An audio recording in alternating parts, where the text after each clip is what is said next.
இப்ப ஜுன்ஜுன்வாலான்னு சொல்லி ஷேர் மார்க்கெட்ல 13,000 கோடிக்கு சொந்தக்கார். அவர் சாகும்போது சொல்றாரு, my worst investment is my health. I would recommend you all to invest most in health அப்படின்னு சொல்லிட்டு செத்து விட்டார். 13,000 கோடிக்கு அதிபதி. ஸ்டீவ் ஜாப், வர்த்தக உலகத்திலே பல கோடிகளை குவித்து விட்டேன், நான் ஒரு உலக பணக்காரன், ஆனால் மருத்துவமனையிலே இன்றுதான் நான் உணர்கிறேன் என்னிடம் இருக்கின்ற பணம், என்னுடைய புகழ் அத்துணையும் என்னுடைய மோசமான உடல்நிலைக்கு முன்னால் செல்லா காசாகிவிட்டது. அந்த மருத்துவ உபகரணங்களின் சத்தம் மட்டுமே எனக்கு கேட்கிறது. என்னுடைய உடல் வலியை என்னால் தாங்க முடியவில்லை. எத்தனை கோடி கேட்டாலும் அதை நான் கொடுப்பதற்கு தயார். இந்த வலியை யாராவது எடுத்துக்கொள்ள வேண்டும் என்றால் நான் தவறு செய்து விட்டேன். பணத்தை விட மிக முக்கியமானது உடல் நலம்தான் என்பதை தயவு செய்து எல்லோரும் தெரிந்து கொள்ளுங்கள் என்று சொல்லிவிட்டு செத்து போனவன் உலக பணக்காரர்களிலே ஒருவன். இதெல்லாம் எதுக்கு சொல்றேன்னா, இப்ப உடல் நலம் வாழ்வினுடைய முதன்மையான செல்வமும் முதலான செல்வமும் உடல் நலமே. உடல் நலத்தினுடைய உயிர் கோட்பாடு உடற்பயிற்சி.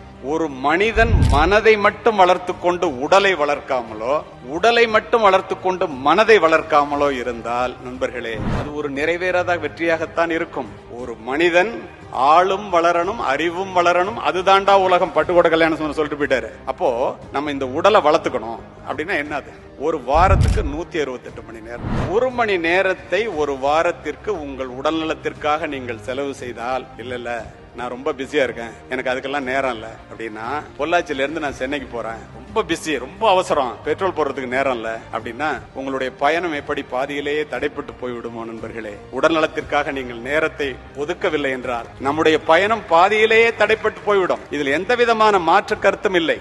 இதை புரிந்து கொள்ள வேண்டியது நாம் தான். ஒபிசிட்டி பத்தி பேசுறதுக்கு டாக்டர் கான்பரன்ஸ் ஒன்று ஒரு வாரத்துக்கு முன்னாடி திருச்சியில் உள்ள எல்லா டாக்டர்ஸும் அதை ஆல் இண்டியா லெவல்ல ஏற்பாடு பண்ணியிருந்தாங்க. அதில் நான் பேசினேன். நான் சொன்னேன், the shortest route to the graveyard is exercise அப்படின்னு சொன்னேன். ஒரு டாக்டர் எந்திரிச்சு கேட்டாங்க, அது எப்படி சார் எக்ஸசைஸ் பண்ணா ரொம்ப நாளைக்கு உயிரோட இருப்பாங்க, அது லாங்கஸ்ட் ரூட் இல்ல அப்படின்னு கேட்டாங்க. நான் சொன்னேன், அப்படி இல்லங்க, ஏன் ஷார்டஸ்ட் ரூட் கிரேவியார்டுன்னா, எக்ஸசைஸ் பண்ணி உடம்ப நல்லா வச்சிருக்கிறவன் உட்கார்ந்தாரு செத்து போயிட்டாருன்னு செத்து போயிடுவான், ஆஸ்பத்திரிக்கு உங்ககிட்ட எல்லாம் வரமாட்டான். ஆனா எக்ஸசைஸே பண்ணாம இருக்கிறவன் வீட்டுல இருந்து ஹாஸ்பிட்டல் போய் ஹாஸ்பிட்டல்ல இருந்து கிரேவியார்டு போகணும். அதனாலதான் அது லாங்கஸ்ட் ரூட், இது ஷார்டஸ்ட் ரூட்னா எல்லா டாக்டரும் ஒத்துக்கிட்டாங்க. இப்ப இந்த உடல் நலம்ங்கிறது எவ்வளவு அவசியங்கிறதுக்கு இதை தவிர உங்களுக்கு நான் இன்னும் சொல்லி புரிய வைக்க வேண்டிய அவசியமே இல்லை. மாபெரும் மனிதர்கள்லாம் உடல் நலத்துல தோற்று போறதை நான் பாக்குறேன். எல்லாரும் வசதி வாய்ப்பா இருக்கீங்க, எனக்கு நல்லாவே தெரியும். தயவு செய்து உடல் நலத்தை பார்த்துக் கொள்ளுங்கள். அதுதான் நம் பிள்ளைகளுக்கு கொடுக்கிற சொத்துக்களை விட மிகப்பெரிய சொத்து நம்முடைய உடல் நலம்.